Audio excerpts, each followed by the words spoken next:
Ladies and gentlemen, boys and girls, this is the last reading I am going to do for you guys in honor of the Community Poetry Open Mic space that is normally on the first Wednesday of the month from 1 to 3 p.m. Central Standard Time at at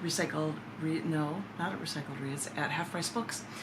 Bookstore that had stacks of books everywhere, which is why I'm in this library space with you right now to be able to share with you like I would do on the first Wednesday of every month before Pandemic and the closing of this reading space. Review material from the Down in the Dirt brand new August 2022 issue collection book. My name is Equality. This is a proof copy of the book. It's very hard to see, which is why I have the proof copy, and people bought it before it was available and they paid more for it for a screwed up copy, and I apologize to you guys, but that's your fault that you bought it before I could clean it up for you guys and release it when it was actually supposed to be released. But there's my venting. I'm going to read to you some poems from the end of this book. And the first one is titled, Eyes Now Blotchy and Gray. This is Dreams 2/16/22. It's always about losing control, about things going wrong and you not being able to do a thing. Why do things keep coming to me this way when I dream and I can't change what I go through? I was lying in bed, but the windows reminded me of the windows in the office. And I could hear workers, Mexicans, like the people who come to my neighbor's house from employment and park their cars all along our street every work day and also Saturdays too. But I would hear these men talking along outside my window, so I kept getting out of bed and looking at them. But after one of the times I went back to bed, I could hear the men coming into my house. Some came into my room. He commented on how he liked the black motif of the furniture. And this is when I realized that my bed was not its usual elevated black stand, but my bed was one of two air mattresses side by side on a low black stand. And the air was deflating out of my mattress.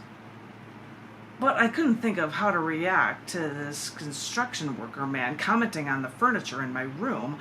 I just inferred that he was supposed to be there, like they were in charge of redecorating the neighborhood houses. But I'm in a house, not a condo. There's no reason this should be happening, but I didn't say a word. Eventually my husband came in, and he, per the usual, seemed to know more and understand what's going on. So I tried to get out of my deflating mattress, and then I saw him stumble a bit until he found a wall edge to lean on. I went over to him to look at him close, and in my arms he looked at me, and one of his eyes was blotchy and grayed. It looked like he lost the ability to see out of one eye. And all I thought was, what do I do now?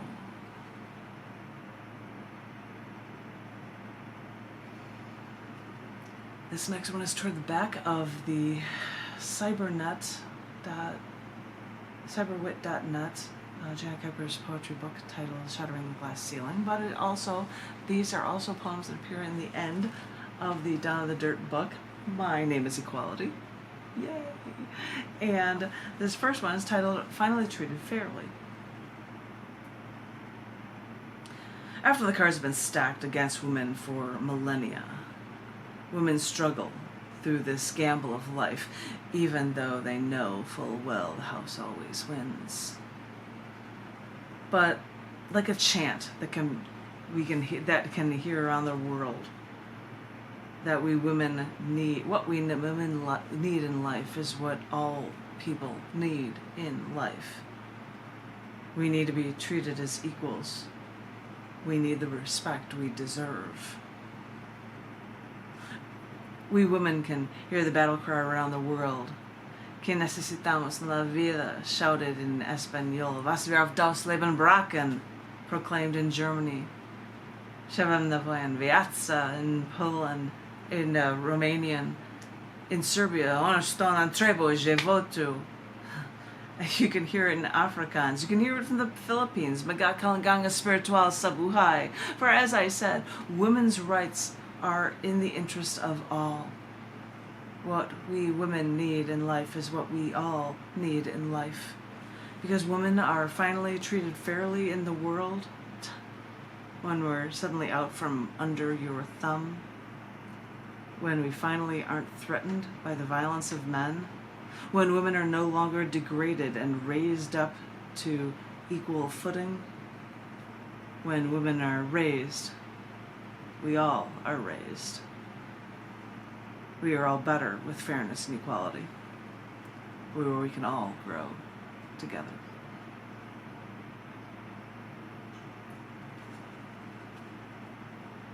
A couple of these are toward the end of the book. You can even see an icon for the book on this one. This is Too Far, a 2020 edit. When he met me, he told me I looked like Gwyneth Paltrow, Cameron Diaz, Kim Basinger, long blonde locks. But as time wore on, I knew I wasn't her, and I could never be her, and I was never good enough, thin enough, pretty enough. So I got a perm, I straightened my teeth, I bought the Wonder Bra, but it wasn't doing the trick. I bought Slim Fast, I used a stair-stapler, I ate rice cake and wheat germ, but I wasn't thin enough. I only dropped 20 pounds. So I went to the spa. I got my skin peeled, soaked myself in mud, wrapped myself in cellophane, bought the amino acid facial creams, but I knew they didn't really work. So I went to the doctor and got my nose slimmed, my tummy stapled, my thighs sucked. Thought about getting a rib or two removed. You know, like Cher. But I figured my ribs, they've got to be there for something. And hey, that's just going too far. These cool last ones that I'm going to show you are ones that are in the end of this book, and they also have Farsi translations of the poems. The first one is right here, Farsi translation on the opposite side of the page of the poem called A Man Calls a Woman. Every time a man calls a woman a babe, he tells her he thinks of her as a child. Every time a man calls a woman a fox, he tells her she is to be treated like an animal. Every time a man calls a woman a honey, he tells her she's meant to be consumed. Every time a man calls a woman a doll, he tells her she is something to be played with. Every time a man calls a woman a bag, he tells her she is something to be used. Every time a man calls a woman a slit, he tells her she's a body part, not a whole. Every time a man calls a woman a screw, all he's saying is what he'd do to her. Every time a man calls a woman a whore, he's telling her she's wrong for having sex. Every time a man calls a woman a lay, he tells her she's no good on her feet. Every time a man calls a woman anything less than a woman, he tells her who's the boss. So, yes, we all know who the boss is, boys. You've done such a good job of telling us. As I said, the Farsi translation is on the other side of the page for that one, as is the Farsi translation for the next poem, which is titled In Their Homes or in the Streets. In Their Homes or in the Streets. It's really hard to see, so check them out online and you can find the translations there, right justified on the page. This is called In Their Homes or in the Streets. You'll never understand. Have you ever felt that everything you did, from the clothes you chose to wear, to the way you styled your hair, to the way you walked down the street, to the way you sat at your desk, to whether you looked at people when they passed you at the grocery store, when you picked up your food for the family? Have you ever felt that everything you did was under the scrutiny of over half the world? That a stare can haunt you if you looked too confident, or your eyes wandered for too long and actually caught someone's gaze, or your skirt was too short, or you didn't cross your legs, or if you ate a banana, or happened to lick your lips. Have you felt it? well, you're not a woman. It's available in Farsi as well. But it's really hard to see on the pages when I show it to you, so look online as I will show the continuation of them, like this next one that's titled The Men at the Construction Site. A woman told me that scientists did an experiment where a woman just first walked past a construction site with her head down. No one bothered her. No one noticed her. Everyone at the site left her alone. Then, later in the day, she walked past again, in the same outfit, with the same stride, but this time she walked with her head up, more confidently. And that's when she got the calls, the whistles from the men at the construction sites. And you tell me it's not deliberate. And you tell me it's not an effort to keep women in their place. Here's the poem in the book with the Farsi translation. Hard to see, you have to see that online, but I'm showing it to you anyway, just like this next one, which is titled The Measuring Scale. Why don't you dissect me? Take every single part of me and equate it with power tools, sports, and violence. Bang me, screw me, nail me, hammer me, bag me, pump me, shoot it in me. Maybe you can even score. If we're talking about the measuring scale, what about the scale that defines the way you treat us? On one end, it's the minor stuff, calling us baby or sugar, whistling at us when we walk by. But then move along that scale, get to the blonde jokes. Yes, they're so funny. Then how about a pinch in the rear at the office? Well, that's harmless enough. And while we're at it, porn movies and magazines, what harm could they do? And hey, women have always worked at home, so you should have all the jobs and get the better pay anyway. And since we're just your property, fuck us whenever you want. I mean, hey, you're doing it already in every other aspect of our repressed, oppressed lives, so rape us. Smack us around a bit. Knock us down a flight of stairs. That's what we're here for. God, I don't know how to measure these things anymore. Poem exists in English and in Farsi. An Iranian friend of mine helped translate these poems for me. Thank you very much. Free Mohammadi. Triple plus awesome. Free. You rock the free world.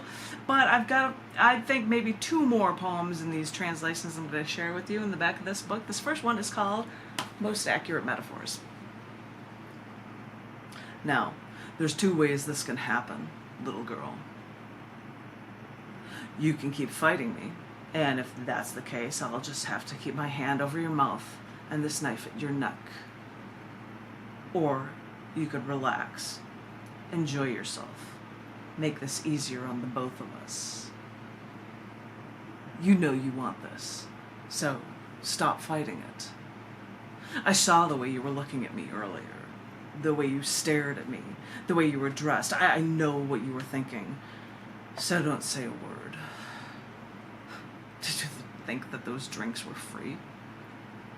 How long did you think I could wait? It's my turn now. You owe it to me. Just do as I say, and no one gets hurt. As I said, these exist in English on the page as well as in Farsi on the page. You can check them out online to see a better shot of what they look like in Farsi. Thank you to my Iranian friend again. Last poem in the book that I will share with you, and it is called I'm Thinking About Myself Too Much. All my life it has always been about you.